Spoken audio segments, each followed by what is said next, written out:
Welcome to those joining me live, those who will be joining me in the archive. And make sure if you're watching in the archive, as 90% of you will, to leave your comments below. Been getting a lot of comments below. Appreciate all the comments. Been getting to all of them as soon as I'm able to. Been liking, hearting all of them. So appreciate the support that I'm getting. The numbers are up. The subscribers are up. And I appreciate the support that we've been getting over here. Just a fan talking to other fans about how we can further the agenda as boxing fans, further our agenda as boxing fans. So if you're watching this live, make sure as you come in to leave a comment to tell us who you are, and also hit that like button. If you do one thing, hit that like button. This is a Halloween edition of Cali X Boxing 2.0 over here on YouTube. Shout out to everybody over on Twitter. Twitter engagement has been great as well. Appreciate all the engagement over on Twitter. So thank you for that. And we had a big weekend over the weekend. We had excitement. We had entertainment. We had fights that we thought were mismatches coming in. Not so much. And we'll talk about why the fight that was supposed to be a mismatch, 25-1 favor for Lomachenko, was not a mismatch. And that's why we don't fight the fights on paper, right? That's why, as boxing fans, pushing our agenda as boxing fans, our agenda is to get the fights on the TV, because even the fights they tell us are mismatches. Even the fighters, they tell us, oh, that fighter doesn't have a shot of winning that fight. That would be such a big mismatch. That fighter doesn't even have to fight that fight. When you put those fights in reality versus in theory, a lot of those fights end up being more entertaining, not as one-sided as we expected. And we saw that with Lomachenko versus Jermaine Ortiz over the weekend. And by the way, hit the like button as you come in. And as you come in, leave a comment. Let us know who you are. And I'm watching. And by the way, I was at a Halloween parties Saturday night, so was not able to catch the fights live, but I caught them all in their entirety Sunday morning. And a lot of times, this happens sometimes. I don't know if it's a lot of times sometimes, but there are times when what you read on your Twitter feed does not match what you watched the next morning if you're not watching a fight live. Because I'm going through my Twitter feed as I'm at a Halloween party and I'm seeing, oh, Lomachenko looks awful. Ortiz was robbed, all this good stuff that you were seeing on your Twitter feed on Saturday night. And then I watched the fight on Sunday morning, and it was actually an easy fight to score. Easy fight to score. 116, 112 Lomachenko for me. And an easy fight to break down, right? Very easy fight to break down. And by the way, if you want to see my breakdown, brief breakdown of the fight, 2.5-minute video with highlights, you can go to my channel after this and watch my quick breakdown of the fight. But I'll give you a further longer form breakdown right here. And why do I like Lomachenko as a fighter? Because he's one of the fighters who gives me the fights, right? And that's all I ask for as a boxing fan is I'm going to try to further my agenda as a boxing fan. And my agenda as a boxing fan is to get as many fights that I want to see on my television on a Friday or Saturday night. And it's no deeper than that. It's no deeper than that.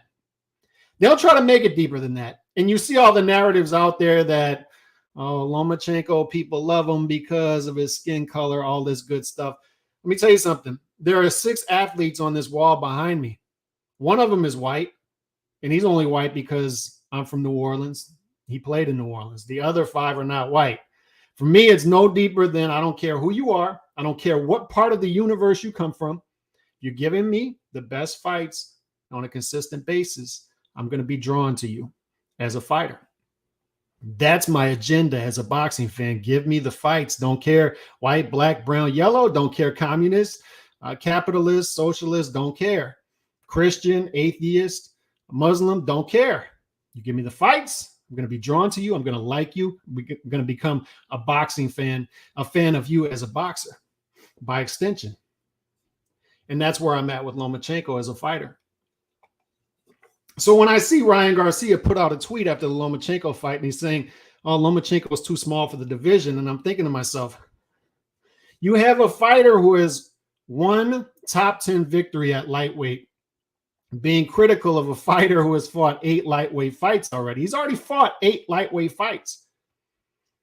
And 7 of the 8 have been against top 10 opposition. And we're being quite frank, if we're being honest, Jermaine Ortiz probably belongs in the top 10, the bottom half of the top 10 after watching him against Lomachenko. He was undervalued. Seriously, like severely undervalued by Vegas coming into this fight. Lomachenko didn't belong anywhere close to minus 25 going into this fight in hindsight. He didn't. He didn't. And Jermaine Ortiz showed us a lot of things, and I was hoping that Jermaine Ortiz would do that, and now I want to see Jermaine Ortiz in the future, because after watching this fight, I'm thinking, Jermaine Ortiz, I think that guy could beat an Isak Cruz. I think this guy could give a lot of people in the top 10 problems. And by the way, I'm going to get into William Zepeda later on in the show, because to me, he was the story of the night, and boxing fans, once again, on cue, are missing the point. And William Zepeda was the story of the night on Saturday night, the Mexican murder hornet.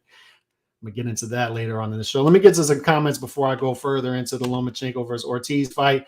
Appreciate you coming through, Nando. Martin Harnett, Lomachenko all the way. Mr. T, Haney versus Loma is fire. Yes, it is. Yes, it is. And it will happen. It will happen, because neither one of those fights, forget the agendas being pushed out there. Forget the divide and conquer stuff that's going on out there. All the race baiting, race politics that's going on in boxing. Those two fighters, neither one of them fear the other. Never have, and they won't. And as long as Bob does what Bob needs to do, that fight's going to happen. It's going to happen. Team Batman Boxing, appreciate you. My brother, Bruce Gass, appreciate you coming through. Ortiz was the perfect tune-up for Loma, added motivation for Loma. Haney, Loma, a huge fight for both guys' legacies. Yes, it was the perfect fight for Lomachenko. I'm going to get to that in a minute. Al Money, appreciate you swinging through. Anna Lee, appreciate you swinging through. Happy Halloween. That is right. Happy Halloween. Make sure as you're going trick-or-treating, to make sure the candy is wrapped properly. And Lee, make sure it's wrapped properly. You got fentanyl floating around out there. You never know what people are putting in candy, all that stuff. So make sure the candy is wrapped, and the candy, it hasn't been opened, okay? Just throwing that out there to everybody. Nando, once again, Steven 4722. It will be interesting to see how much improvement Loma can make going forward. He needs to be sharper against Haney. Yes, let's get into that. Once again, what I saw with Loma is the one knock on him has been that he's a slower starter, right? Could be a slow starter. And I was hoping he would learn that lesson from the Teofimo fight, and he seemed to have. Nakatani fight, Comey fight, he started off sharper. But once again, he had a bit of a puzzle in front of him in Jermaine Ortiz. He had a guy longer, stronger, more physically imposing, who could use his size, up jab, up jab, up jab. And that's why I say, and why I did the short form video where I said Ortiz, in hindsight, was the perfect get ready fight for Lomachenko when it comes to Haney, because they have a lot of similarities. Athletic fighters, naturally bigger, longer, stronger. They want to smother the mid-range as you get into that mid-range, right? So as Lomachenko tries to get in range and let his hands go, what did Ortiz have success with in the first half of the fight? Smothering, grabbing, clinching. And on the outside, he had success with the up jab. Left hand dominant. Right hand more defensive mechanism. The left hand is more the offensive mechanism. And we have the same thing with Devin Haney. Devin Haney is very much left-handed dominant fighter. He wants to use left hand, left hand, left hand, doesn't want to maximize risk by throwing the right hand, because when you throw the right hand as an orthodox fighter, you're at more of a risk of counter shots. So with Devin Haney, the hand is always at the chin, the right hand, and he has that left hand free to use however he wants to use it, but mostly as both an offensive and defensive weapon using the up jab. And Ortiz had a lot of success with that in the first 6 rounds. And that's the sort of the red flag when you go into Lomachenko versus Devin Haney. And I'm pretty sure that's why Bruce Trampler and the matchmakers at Top Rank put him in there with Jermaine Ortiz in hindsight, is let's see where he's at. going into a Devin Haney fight because there's a lot of similarities there. And Jermaine Ortiz is a talented fighter at 135. And with Devin Haney, he's even more talented. He will have even more success with these tactics, particularly early in the fight. So when you talk about a possible matchup between Haney and Lomachenko and how it will play out, the issues with Lomachenko going in and why I think Haney will be the betting favorite slightly in this fight is the first half of the fight. Will Lomachenko be in too much of a hole to dig himself out of? To climb himself out of, I should say. Will Haney be able to pad those rounds like Teofimo did the first 7 rounds when Lomachenko didn't win a single round in the first 7 rounds because he was too busy? And, you know, it could have been the shoulder thing. We got to keep that out there. It could have been the shoulder thing, but he was too busy trying to figure out how to get around Teofimo Lopez because Teofimo Lopez not only the more powerful fighter, but on that night, he was cutting off every single one of Lomachenko's angles for the first 7 rounds. But that's the thing, and this is where it gets interesting, is if Lomachenko is able to disrupt that in the first half of the fight and win some rounds like he was able to do against Ortiz, because I had it 3-3 after 6. Yes, Ortiz had success in the first 6 rounds, but I thought rounds 2, 5, and 6, Lomachenko won. Rounds 1, 3, and 4, Ortiz clearly won those rounds. And I think comparative rounds, right? The reason the scorecards were so wide on the unofficial scorecards, on everybody's scorecards on Twitter, was people were expecting one thing coming in and they got something different. They got a more competitive Ortiz. And being that they got a more competitive Ortiz, I think a lot of them were just scoring round after round after round for Ortiz, even though Lomachenko was winning some of those early rounds. But the interesting thing with this is Lomachenko always finds it. He always figures it out at some point in the fight. And what it is he's constantly putting pressure on you. Lomachenko is the type of fighter you can't rest against. You just can't. You can't rest against him. He's got a constant motor. He's constantly shifting, trying to find angles, trying to find angles, trying to find angles. So even when he's not finding those angles, you're still having to work to cut off those angles. And that's what happened in the Ortiz fight. So if you're watching the fight, I remember, and I broke it down in my video, a specific point in the 10th round where Ortiz's both of his hands are down and his mouth is wide open. He's just tired. He's just tired of constantly trying to cut off these angles. And Lomachenko, as the fight goes on, as each round goes on, he's working harder to break those clinches. And his opponent is working harder to keep those clinches. So they're just wearing down. And Lomachenko pulls straight back in a clinch and then goes to work. Straight back in a clinch and goes to work. Straight back in a clinch and goes to work. He's constantly breaking the clinches and trying to keep pressure on the opponent, who is wearing down as the fight goes on. And that's why I gave a lot of credit to Teofimo Lopez for winning that 12th round the way he did against Lomachenko, because it looked like from rounds 8 to 11 he was wearing down. Lomachenko wears his opponents down, both mentally and physically. And he doesn't get enough credit for that. He doesn't get enough credit for that. I love the combinations from Zepeda. Zepeda is a beast, and that's why I've been calling him for a while the murder hornet. Constantly stinging, constantly stinging, constantly stinging. He just starts slow because he downloads data. Yeah, I'll tell you what, he better not spend too much time downloading data against Devin Haney. I'm just saying that. Devin Haney is going to be tougher to deal with in the later rounds than Ortiz was. Devin Haney is going to be able to use his size and length to an advantage better than Ortiz did. Right now, I give a slight lean to Devin Haney in that fight. And this is the thing that people constantly miss when it comes to fighters. They think that prime lasts longer than it is, and it doesn't. The prime of a fighter may last 2 or 3 years, but then they're out of that prime, and then there's a natural regression of their skills, of their reflexes. And that's where Lomachenko's at, if we're being honest. Haney is entering his prime, or he's before it, and he's young, and he's hungry, and Lomachenko is the older lion trying to keep his footing in the pack, right? in the animal kingdom. He's trying to keep his footing. He's the older lion that these younger lions are starting to see. Maybe he's slowing down a little bit because he is. It's a natural process, right? He's 34 years old. He's been in a lot of fights, both professionally and amateur. And the professional fights he's been in have been meaningful professional fights. We're talking about a guy who is a legit 3-division champion. We're talking about a guy who has been in 15 title fights and 19 total fights. That's one of the highest percentages, if not the highest, of title fights versus total professional fights that we've ever seen. With that tough competition, he's still top 10 in 7 statistical categories. Plus minus. Total connect percentage, he's number 2. Plus minus, he's number 1. Average jabs landed per round, he's number 8. Jab connect percentage, he's number 7. Power punch percentage, he's number 1. Opponent total connect percentage, lowest, number 4. So he's a good defensive fighter too. Opponent power connect percentage, he's number 4. So even defensively, he's an elite fighter on top of offensively.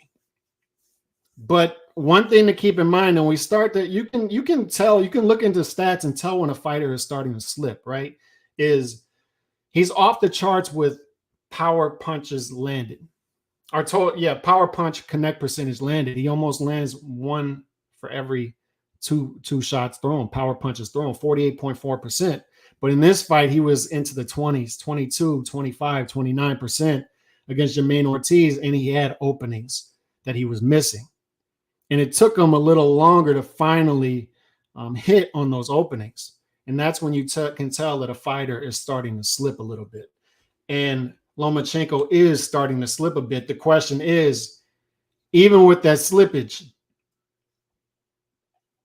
what makes Lomachenko a special fighter is he's still right there in the lightweight division. You still argue number 2 right now, lowest, number 3. And he's fighting for undisputed in the spring. And guess what? It's going to be close to 50-50 odds. That's how special a fighter is he's 34 years old, pushing 35. Clearly has slowed down, but still he's right there with his younger peers. It's special. It's special. I think the fact that Ortiz was a sparring partner, he knew what to expect. So it was difficult for Loma to get off. Yeah, that's true. That's true. But it's also the same for Lomachenko as well. Lomachenko was familiar with what Ortiz does. And it just took him a little longer than I expected to get going. I expected him to stop Ortiz. And I like Ortiz. I was higher on Ortiz than the boxing world and the odds makers. He belonged nowhere near where he was in the odds, but I still expected Lomachenko to stop him, and he just didn't. Lomachenko had more experience in title fights than Ortiz has experience, period. More title rounds than Ortiz had overall rounds. So there's a danger in that. We didn't know what to expect from Ortiz coming in. But at the same time, I just thought that Lomachenko's experience would be too much for Ortiz as the fight went on. Loma can't afford to start slow against Haney. If he finds himself 3-4 rounds down, he will struggle to catch up. Haney will fight on the back foot behind the jab. And that's the thing. But the key question here is, will Lomachenko be able to get to Haney's chin? Will he be able to get to Haney's chin? And with Haney, if Lomachenko can start to find those angles, will his punches be too much for Haney as the fight goes on? There's still a lot of question marks for both fighters coming in. And that's what makes this an interesting fight, because Haney has never seen. The good thing for Lomachenko is he has a lot of experience against top 10 fighters. There's not much he hasn't seen. And with this fight, he saw a broke down version of what he's going to see against Haney, like a lighter version of it, right? Stylistically. Haney hasn't seen anything like Lomachenko. Even a 34, 35-year-old Lomachenko, he hasn't seen anything like it yet. Triple G and Lomachenko are both great at breaking clinches. And that's the thing. Lomachenko is just great at stepping back, pulling straight out, and then going to work. And pulling straight out without being landed on as he's coming out. And I broke it down like he's pulling straight back and he's low and he's looking straight up at his opponent. His opponent's looking straight down as he's pulling out because they're not expecting the clinch to be broken that quick, and then he goes right back to work. That's Lomachenko. That's Lomachenko. But I mean, when I see a Ryan Garcia say something like, it's just peak boxing 2022. When I see a Ryan Garcia say, Lomachenko might be too small for lightweight. Dude, he fought 8 lightweight fights already. And he's fought quality opposition in all 8 fights. He's fought 7 top 10 lightweights in those 8 fights. He's won legitimate belts at lightweight. He's consolidated belts throughout lightweight. You haven't won a single belt of note. You have one top 10 opponent at lightweight. And you're giving out constructive criticism of Lomachenko as if you're in the position to give constructive criticism of Lomachenko, and it's fine because, I mean, we can all, as fans, come out and give constructive criticism of fighters, but I'm saying, like, it's peak boxing when you have fighters who aren't doing anything criticizing fighters who are actively out there doing stuff. It's easy to look great when you're fighting average opposition, when you're fighting sparingly. At least Ryan Garcia has fought twice this year. I got to give him that. But one top 10 opponent, and you're not even campaigning at lightweight. You're not even campaigning there anyway. So why are you worried about what's going on at lightweight? You're talking about fighting Tank at 136. You've been fighting 135 pounders at 140. So why are you even worried about what's going on at lightweight? When we look at the lightweight picture, I've been saying for years, as people proclaim lightweight as one of the great divisions in boxing currently, I'm over here saying it's an overrated division. You're seeing a lot of unrealized potential. You really have 2-3 fighters who are really going for it. Kambosos wasn't as good as we thought in hindsight. Teofimo with the big win, then drops it and then moves up to 140. Lomachenko going to be fighting for undisputed, but it looks like he's 1 foot out the door at 34, 35 years old. I don't know how much time he has left. And Tank and Ryan, what are they doing? They're talking about fighting at 136. They're talking about they don't even care about the belts. That's where we're at with the lightweight scene currently.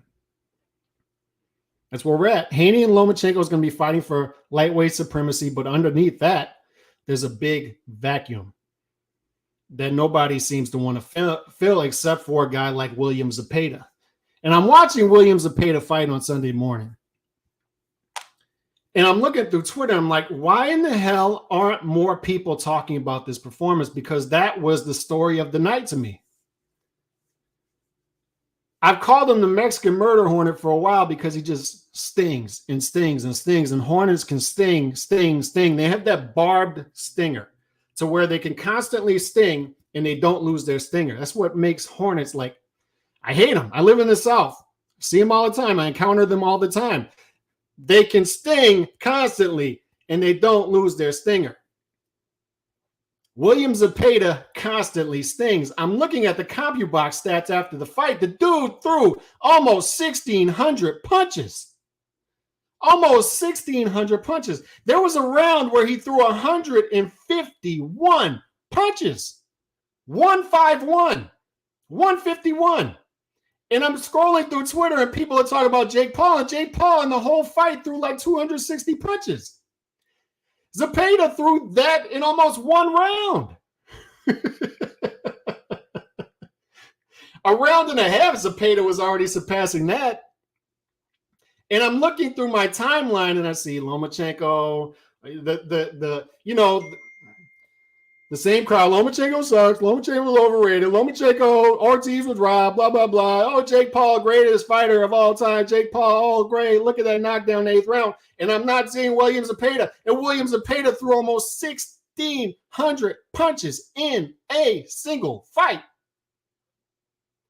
Anytime you have a fighter throwing over 100 punches per round, I don't care what weight they are. I don't care where they're from. I don't care what they look like. They could be a green Martian with yellow polka dots. You watch that and you talk about it. And when I see people not talk about it, I'm like, How is that possible? How is that possible? The dude threw 151 punches in a round. He averaged over 100 punches per round for a whole fight.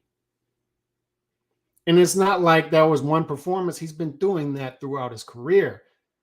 And I'm watching him, and I'm not seeing him in the top 10 lightweight rankings. I'm not seeing people talk about him the way that they should be talking about him. And I'm wondering why. Look, I get on here and complain about stuff. I get on here and complain about Spence versus Crawford not being made. Tank and Ryan talking about fighting at a catch weight of 136. Network beef, all that stuff. But when there's something positive to talk about, you got to give it to me. I talk about it. It's not just gloomy days over here. We talk about the good stuff too. So I'm going on Twitter on Sunday morning. I'm going on the YTBC and I see Lomachenko sucks. I see Jake Paul and the takeover of YouTube boxing. And then I see Spence versus Crawford and who's Spence going to fight next? And when are they going to announce that? And then Tank versus Ryan. And are they going to get that done? And I'm seeing barely any talk of William Zepeda beating a top 10 lightweight in Jojo Diaz and doing it convincingly and doing it better than his peers who have fought Jojo Diaz already. And I'm wondering, why isn't that buzz there? Why wouldn't you be talking about the most positive development to come out of boxing for that week? And that's the coming out party of William Zepeda. Last week, I was talking about William Zepeda in the past couple of fights. He hasn't looked as good as he did before. And people are telling me, yeah, he's Edgar Berlanga. He's the Mexican Berlanga. He's going to flop, Calix. You're wrong about Zepeda. He's going to flop. He's not that good. The reason his trajectory's gone down the past couple of fights is he's not that good. He's the Berlanga of Mexican boxing. And I'm saying, I don't know, man. I don't see that. I don't see that, but we'll see. And then he looks great, and then nobody's talking about it. How is it possible that you're not talking about a dude beating a top 10 fighter in his division and doing it by throwing over 100 punches per round? Do you know what kind of shape you have to be in to throw 151 punches in a round and not worry about fizzling out as the fight goes on? And he did this early in the fight, not even worrying about his conditioning. There are 180 seconds in a round, and this dude threw 151 punches in a round. This dude threw almost a punch per second. And barely anybody's talking about it. It's all Lomachenko sucks. Y'all just like him because he's white. What's the other stuff? Yeah, Jake Paul on the YouTube boxing taking over, and then whatever else it is y'all were talking about. Devin Haney skeleton suit, and Errol Spence and Terrence Crawford and Tank Davis and Ryan Garcia. And then meanwhile, this dude is over here just doing what we like as boxing fans, or what we should like, right? If a dude is throwing almost a punch per second in boxing, that's entertaining, right? That's what we should all like, right? Like, we should all be drawn to that and entertained by it, but no. All right. Let me get to some of these, man. I'm neglecting the comments again. Loma's pro career is overrated. Haplo, me and you Haplo, I'm going to have to invite you on. We got a lot of stuff to talk about, bro. El Cameron, how can you not like El Shrimpo? William Zepeda lost 0 rounds while Haney lost 4 rounds versus Jojo Diaz. And that's what I'm saying. Like, the triangle theory doesn't work in boxing, but at least what builds fights, what builds fighters is, those comparative fights, comparative fighters on the resume. And you say, that guy did better than that guy against that fighter. So I'm interested. I'm intrigued. Jojo Diaz was he's been like a perfect barometer, a perfect ruler, measuring stick at 135 for these fighters coming up to see who they are, what they are, how good we think they're going to be. And when you see Haney have issues in some trades with Jojo Diaz, and then you see Zepeda just blow through him and not be stunned at all. And that was my conversation coming in last week, is what happens when you just can't throw punches at the wall, and you just can't throw punches and throw punches? What happens when you face a technical fighter, more technical fighter like Jojo Diaz with a great chin, and you can't just beat him by overwhelming him? And then Zepeda comes in and just overwhelms him. Now you got to be intrigued. Now you're intrigued. Zepeda is so-so. Hablo's just trolling me, I think. The casuals did not watch the Zepeda fight, and that's unfortunate. That's unfortunate. William Zepeda broke 3 CompuBox records on Saturday: total punches, most jabs in a round, and total jabs thrown. And that's the thing. People are going to see Zepeda as just a fighter who pressures, and throws stuff at the wall. But the thing is, I'm looking at his jab CompuBox stats, and the guy is throwing 70 some odd jabs per round, 60 some odd jabs per round. He's throwing more jabs than guys are throwing total punches in a round, more jabs than his peers are throwing punches per round. And I'm seeing economical fighters in the weight class, a Ryan Garcia, a Tank Davis, who average about 40 punches per round thrown. And I'm saying, how could a fighter throwing 40 punches per round keep that guy off of him when he's throwing almost double the amount of jabs as they're throwing total punches per round? And I'm seeing people talk about the Jake Paul fight. Jake Paul averaged like 30 punches thrown per round. And this guy's throwing 70 jabs per round, over 100 total punches per round. And he's setting everything up with the jab, jab, jab, jab. And it's a stiff jab, and it's an offensive jab. And he's working everything behind the jab. So he's not just the caveman out there. He's not just a fun fighter. This is a guy with layers. This is a guy who is applying smart pressure. And then I know other fighters are out there saying, I don't want to fight that guy. Shakur Stevenson, I saw him say on Twitter, I'll fight him. And that doesn't surprise me coming from Shakur Stevenson, but nobody else really. I threw out on Twitter Sunday, it looks like Ryan and Tank's not going to be made due to network beef. Make with that what you want. So if Zepeda is currently available, and if Ryan Garcia is likely going to be available, they're both under the same promoter, both under the same network, both available, and they both like fighting in a catch weight between 135 and 140. Why isn't that fight being discussed at all? It's not being discussed at all. Not. Why?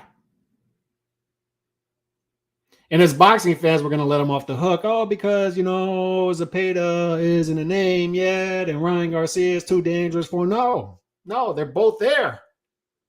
Easy fight to make. Make it. Make the fight. Make the fight. They're both right there. But I'm just perplexed at a lot of the things I'm seeing, because I'm just scrolling through Twitter, scrolling through my YTBC timeline, and I'm seeing Lomachenko sucks. Lomachenko's overrated. Lomachenko's not that good. Lomachenko's washed up. Errol Spence versus Terrence Crawford rumors, and Errol gonna fight next, and the fight broke down, and then dude's doing 8-hour lives on that whole saga, and then Tank versus Ryan, network beef, and then Jake Paul, the takeover of YouTube boxing, and Jake Paul looks great, and Jake Paul is the next big thing in boxing. And then I'm seeing a dude average over 100 punches thrown per round, throw 151 punches in a single round. The dude in a single round almost threw as many punches as there are seconds in a round. And I'm going on, this is hardcore boxing fans talking about all that other stuff instead of the Mexican murder hornet putting on the performance of the night against Jojo Diaz, mowing down a guy who was in there and was tougher than some of William Zepeda's peers, and barely anybody is talking about it. So I have to scratch my head at that. Why is that? Why is that? I want William Zepeda. You're looking for new stars?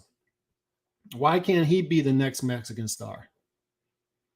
I'm kind of perplexed by it. Like, why we're building up Jaime Munguia, and fine, Jaime Munguia is entertaining, but who's Jaime Munguia fighting next? Who'd he fight last time? Keep William Zepeda active. At least they're keeping Munguia active, but keep Zepeda active. Keep them in people's faces. People should not be missing out on a dude who likes to fight the best fighters out there, or wants to, and he's throwing over 100 punches per round. And he wants to take people's heads off. That's what we're here for, right? That's what I'm here for. I mean, are we going to pretend like we don't like violence? Is that what we're going to pretend to do? Because if there's a dude throwing over 100 punches per round out there, and I don't care where he comes from, who he is, I got to see it. I got to see it. He's throwing them all with bad intentions. He actually has layers to his game and working behind the jab. I don't know. Discussing, we criticize all. Loma isn't special like that. We got guys out here criticizing Ray Robinson. Loma is 17-2, and that's fine. We'll talk about it, Haplo. We'll talk about it, but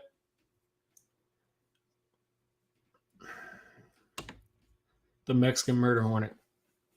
The thing with Lomachenko that I think people are missing is when you have 19 fights and you're fighting 15 title fights in those 19 fights, how can we not say that's special? We're promoting everybody as a 3-division champ, 4-division champ. Well, he's a real 3-division champ. He's been Lineal Ring Magazine champion in all 3 of those weight classes. 34 years old and will likely be in an undisputed fight in his weight class in a couple months in the spring. Despite tough competition, he is above his peers in 7 statistical categories in CompuBox, and I named all of them. And they're both offensive and defensive stats. And by the way, he's fought 8 fights, and if we're being honest, he's in a division that doesn't really fit him size-wise, fighting naturally bigger guys. And that's an advantage to him too, right? It's an advantage to be the quicker guy, faster guy. But at this point in his career, it's going to start to show up, and it's going to be tougher because his reflexes and his speed are slowing down. There's a million titles. Haplo, I just said the ones he won are real titles, though. Haney is undisputed, something Loma will never be. We'll see. We'll see. And right now, if you ask me, I lean Haney 55-45 against Lomachenko after seeing the fight with Jermaine Ortiz. So Loma has consolidated 3 belts in the weight class, but he never got that 4th. You're right. You're right. And to Haney's credit, he went out and got all 4. And we'll see what happens when he defends it against a special fighter in Lomachenko. We'll see. We shall see. We got Zerto versus Bivol coming up. I know my guy Nando likes Zerto to pull off the upset special. We'll see. I actually think that Zerto matches up better, and it's going to sound crazy, but he matches up better with Bivol than Canelo. It happens. It happens. But I think he matches up better with Bivol than Lomachenko did. Than Canelo did in hindsight. And I think we're going to get ourselves a nice fight there. A nice fight there. I hope it doesn't stick it out. I hope it doesn't end up being boring, but I think we're going to get a competitive fight in that fight as well. We got my guy Hiroto Kayaguchi coming back tomorrow in Japan. Jonathan Gonzalez against Owawa out there in Japan. So we've got fights. We've got things going on. The frustrating thing is when you have a 7-day period of Lomachenko versus Ortiz, the Mexican murder hornet, William Zepeda versus Jojo Diaz in a coming out party for William Zepeda, in which he throws over 100 punches per round, averages over 100 punches per round in the whole fight, throws 1,560 punches in a fight or something crazy like that, shatters CompuBox records in the weight. Then you got Kayaguchi fighting tomorrow. And then you got Owawa against Jonathan Gonzalez. And then you got coming up Saturday, Bivol versus Zerto. You've got all that going on. And then you got people talking about Jake Paul taking over boxing. And then you got, oh, yeah, Loma, but Loma looked overrated. Loma's not that good, and he sucks, and all that good stuff. And then they're not even talking about Zepeda's performance on Saturday. And then they're not even talking yet about Bivol versus Zerto. And they're not talking about the Japanese fights tomorrow morning. And instead, they're talking about who's Errol Spence going to fight tomorrow? Whose fault was it that the talks broke down? Whose fault is it with Tank versus Ryan and DAZN and Showtime and Steven Espinosa's interview saying we can't do DAZN and DAZN's going to have to back off, and then DAZN says Showtime's going to have to back off. And I'm saying we have actual fights to talk about. Hello? We're here for fights, right? Are we here for fights? We're here for fights, correct? We're here to see fighters throw punches and fight, correct? Well, we've got actual fights this week. We have some fight, and I understand we can multitask, but I don't see you talking about the fights, but I see you 100% of your content is talking about the fights that aren't happening.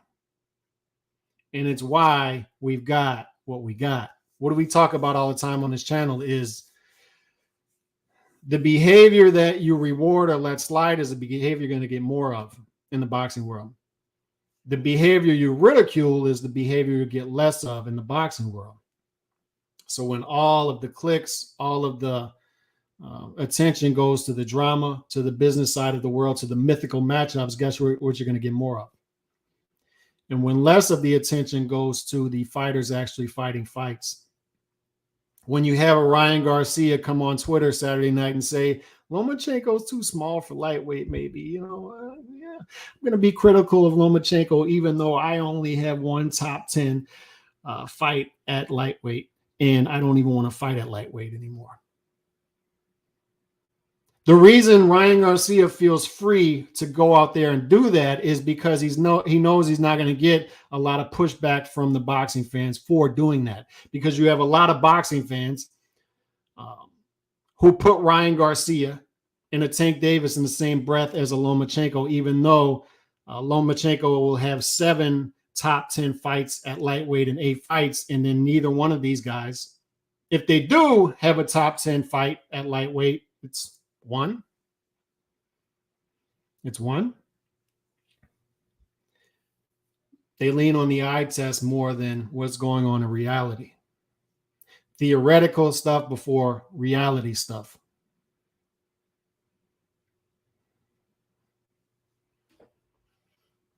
I don't reward a career with 19 fights in 10 years. Well, what I'll tell you, Haplo, is you're not going to be rewarding anybody then. I don't know what to tell you. Once these fighters get to title fights, which Lomachenko did right away, they're fighting twice a year. And I can give you the top 10 because I'm doing a video on it right now, Haplo. Top 10 pound for pound according to Ring Magazine. Number 1 pound for pound fighter in the world, fought once this year. Number 2, fought twice. Number 3 is gonna fight once. He hasn't even fought yet. Terrence Crawford. In a way, he's number 2. He's fought once. He's gonna fight twice this year. But you've got 1, 2, 3. 1, 2, 3. Haplo. 3 of the top 10 fighters in the world, pound for pound, Ring Magazine. 3 are going to fight more than once this year, Haplo. 3. Trace. 3. And if Lomachenko wasn't in the war stuff in Ukraine earlier this year, he would have fought twice this year. And they both would have been against Kambosos. And he'd be in Haney's position. So, I mean, you can say that. You can put it in a vacuum and say that. But what's more impressive, man? Fighting 19 real fights in 10 years or fighting 30 fights, 25 to 30 maybe, in which you padded your record early and you maybe have one top 10 victory? What's more special? When I go back to the 1997 pound for pound list, got it right here. They fought a combined 27 times, Haplo. 27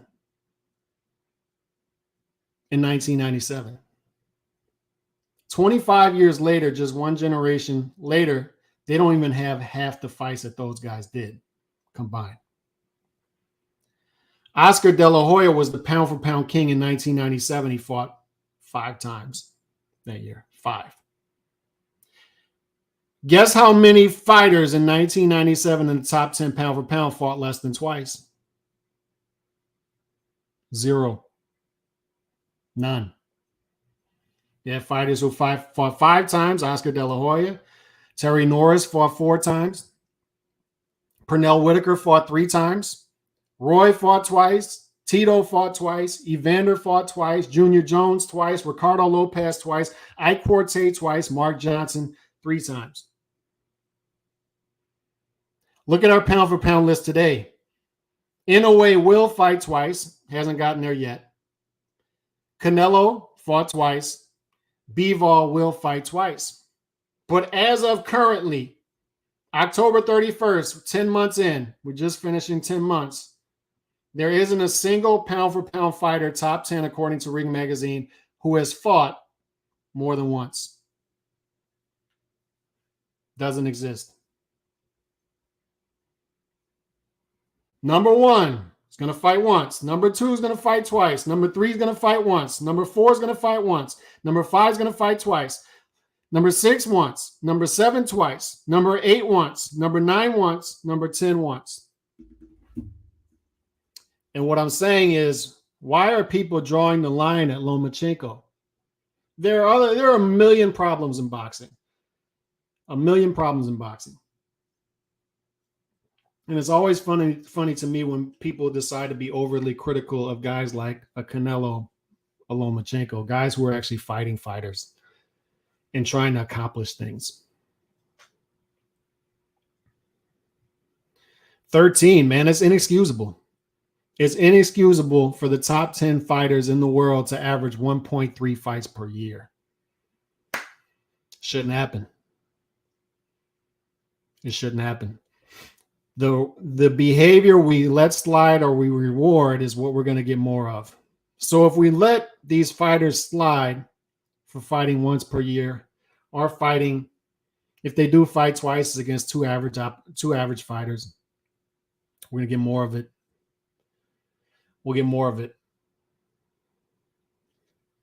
In Lomachenko's case, he's going to fight once this year against Ortiz, who was a fringe top 10 guy. So for him, that's an off year. But look at what was going on with him. Had that not been going on, he would have fought twice in undisputed fights this year. That's just the facts. That's just the facts.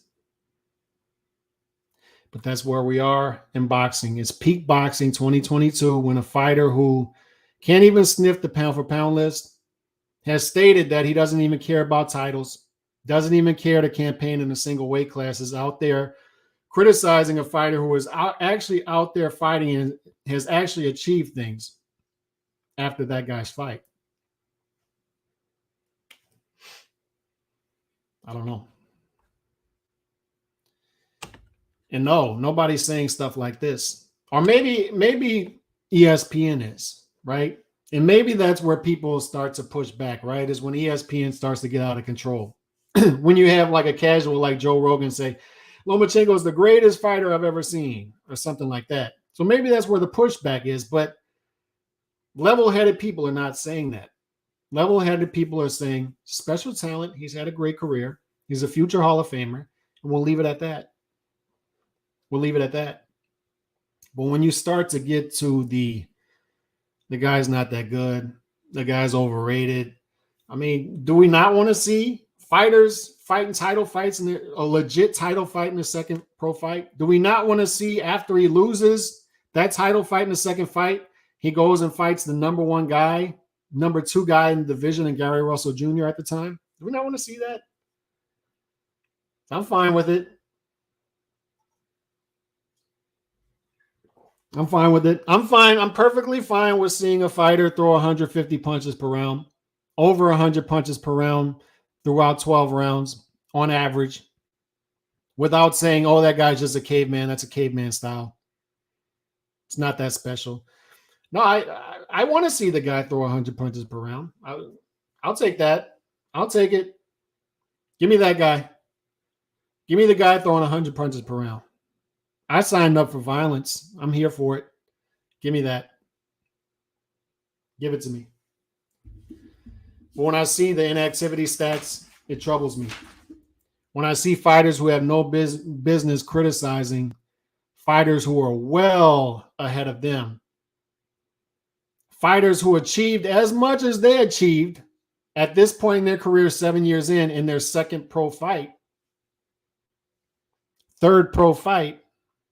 Lomachenko did more in 3 pro fights than Ryan Garcia has done in his whole career. I know that's going to hit hard. It's going to hurt the hearts of the Ryan Garcia fans. It's going to hurt. But the truth hurts. The truth hurts. Lomachenko accomplished more in 3 fights than a lot of these fighters who are walking around currently 7 years in, 8 years in, 9 years in, 10 years in. You want to go out there and praise Benavidez as the Mexican boogeyman? Go ahead. Go ahead.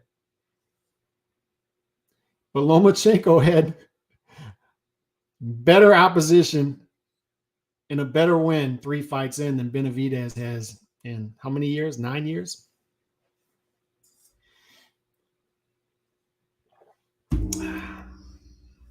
But go ahead and reward that behavior.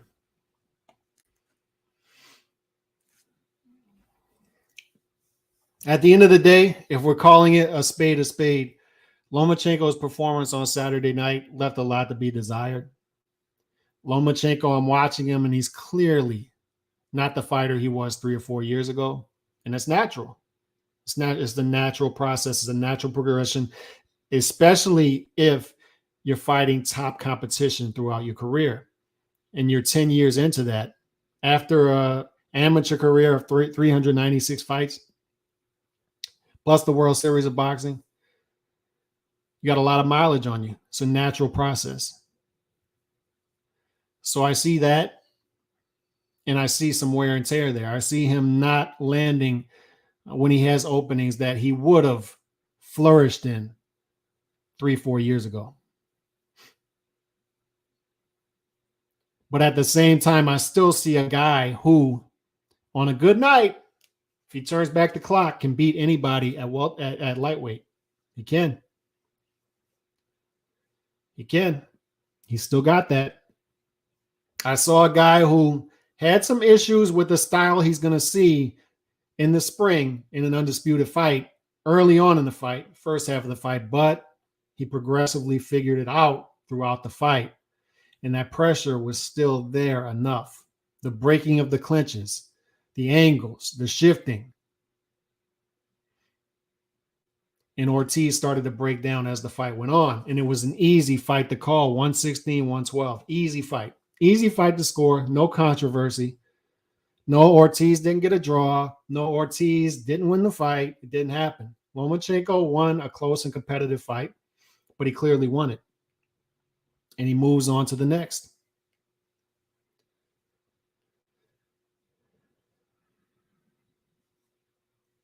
Moves on to the next. And that's what we got. That's what we got.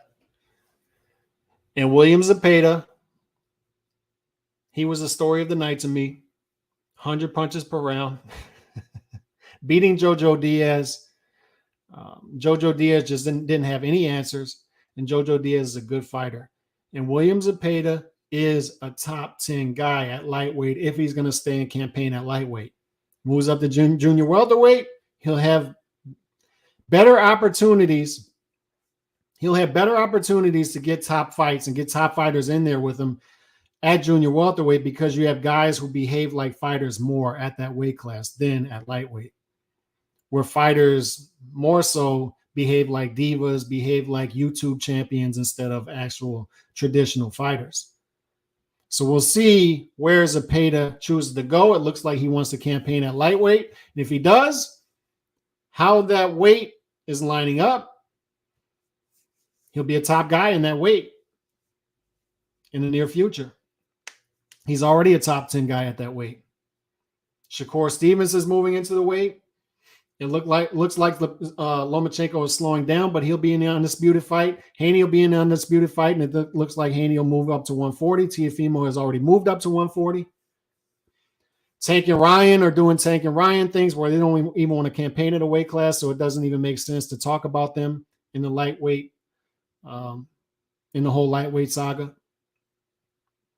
Because if they do campaign in a weight class, it looks like it'll be at 140 in the future.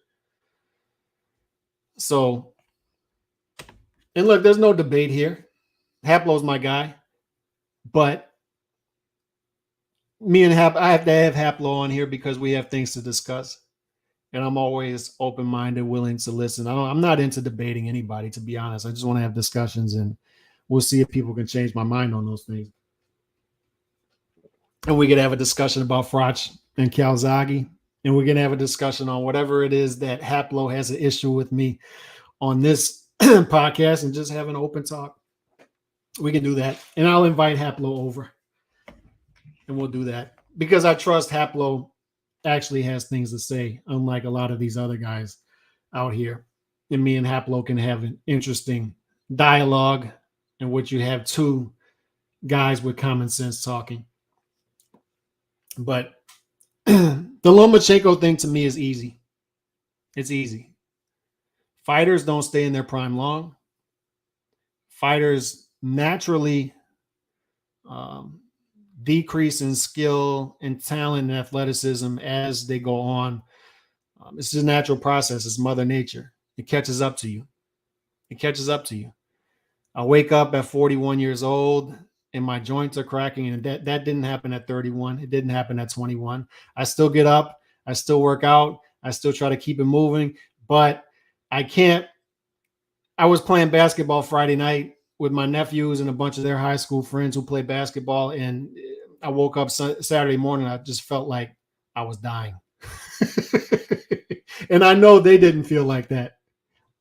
When I was in high school and college playing ball, I was able to fly up and down the court 7 days a week, 6 days a week, and I was fine the next morning. I can't do that anymore. I just can't. It's the natural process. You progress and you go down. It's a natural process. And that's where Lomachenko's at. The career arc goes like this, like a half circle, and Lomachenko's on the other end of that right now, going down. But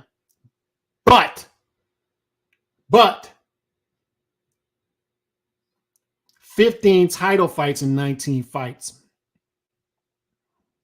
When you have a career, a decade-long career, pro career, on top of fighting 396 amateur fights, World Series of Boxing, and you go through that, the wear and tear is understandable. You're going to wear and tear quicker because you're doing it against better opposition consistently. So when you have a guy 10 years into his career, 7 years into his career who's not doing that, it's not as forgiving because these guys have to get their big victories later on because they weren't getting them in their prime, in their athletic prime. Lomachenko has the victories. He already has the Hall of Fame career, already has it. It's done. Everything else, like we call here in South Louisiana, is lanyard. Everything else is icing on the cake. Yes, I mean, would it be nice for him to have that single great victory, an undisputed victory against the Devin Haney? Would it be great to have a victory like that? Yes. Like a career-defining victory. But when your whole career is good victory, really good victory, great victory, solid victory, after victory, after victory, after victory, he's already got the Hall of Fame. It's already there. He's already solidified his legacy as a fighter. And there's no need for the narratives. There's just no need for it. There's no need for, oh, He's white. That's why y'all like him. No, there's no need for that. There's no need for the other side of it either. There's no need for Lomachenko ducked Haney 2-3 years ago because he dropped this belt. And no, Lomachenko never feared Devin Haney. And there's no need for the Paulie Malignaggi stuff right now that Haney is ducking Lomachenko. What do we have as far as recent track records that point to Haney is going to duck Lomachenko? It's not there. It's not there. I've never felt that either of these fighters fear each other. Bob Arum puts this fight on the table, and it makes sense for both fighters. They're going to fight. Haney does not fear Lomachenko. He just doesn't. Especially after what he saw Saturday night with the guy with the up jab who had some success with him for half the fight. A guy who was able to clinch Lomachenko with success, tactically clinch him with success for half the fight, and was able to dictate the pace of the fight for half the fight. He ended up losing the fight. But Haney is looking at that and saying, I could do those things better, and I can do those things more sustainable.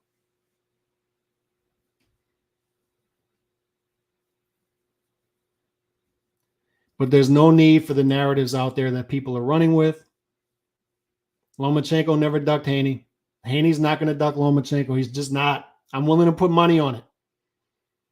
Anybody who thinks that Haney is going to duck Lomachenko, a Lomachenko fight, is not going to happen. It's not going to happen. There's no need for that narrative. No need for it. There's no need for any of these narratives. Pay respect to the fighters who want to fight. Pay respect to the fighters who are behaving like fighters. No matter what you think about Kambosos now, he went to Australia and got those belts, and he went back and defended those belts.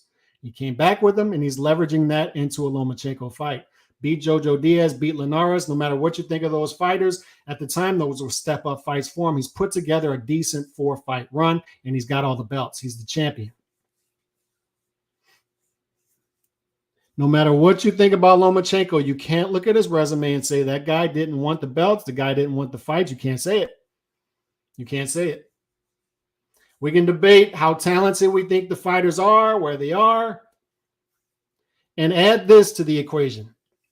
We make so much as American boxing fans. And American boxing fans, we come off as elitists to other parts of the world, and rightfully so, because we see a Haney go over to Australia and fight 2 fights, and we act like the dude went to the damn moon.